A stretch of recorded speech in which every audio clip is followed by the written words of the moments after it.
গত আগস্ট মাসে আমরা বন্যার পানিতে কিছু মাছ চাষ করি। সেই মাছ কতটুকু বড় হলো আজকে তা আমরা ধরবো এবং আপনাদের মাঝে শেয়ার করব।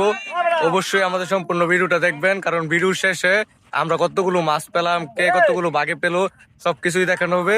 তো আশা করি আমাদের সম্পূর্ণ ভিডিওটা দেখবেন। আমরা যেহেতু সকাল সকাল মাছগুলোকে ধরে ফেলবো, তার জন্য আমরা আগের দিন রাতের বেলায় পানি নিষ্কাশনের জন্য মোটর স্থাপন করি এবং জমির আশপাশ ভালো করে বেঁধে ফেলি, যেন বাহিরের পানি ভিতরে প্রবেশ করতে না পারে। আমরা যেহেতু রাতে সবাই মিলে একসাথে থাকবো, তার জন্য একটি তাঁবু নির্মাণ করি এবং রাতে খাওয়ার জন্য সবাই মিলে একটি পিকনিকের আয়োজন করি। রাতের খাওয়া দাওয়া শেষ করে অপেক্ষা করতে থাকি কখন সকাল হবে, কারণ সকাল হলে আমরা মাছ ধরা শুরু করে দেব। অপেক্ষার পর শেষ করে অবশেষে সকাল হয় এবং সকাল হলে আমরা দলবল বেঁধে মাছ ধরার জন্য নেমে পড়ি। এভাবে মাছ ধরা যে কত আনন্দ তা শুধু গ্রামের মানুষগুলি বলতে পারবে, কারণ গ্রামের মানুষগুলো এগুলোর প্রতি অভ্যস্ত। তারা প্রায় প্রতি বছরই এভাবে মাছ ধরে।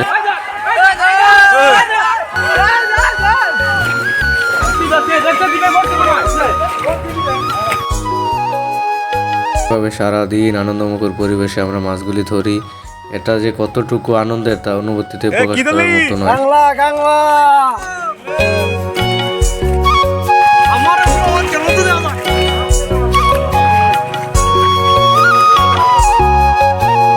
অবশেষে আমাদের মাছ ধরার পালা শেষ হয় এবং এগুলো আমরা সবার মাঝে বিতরণ করি যারা যারা শেয়ার ছিল।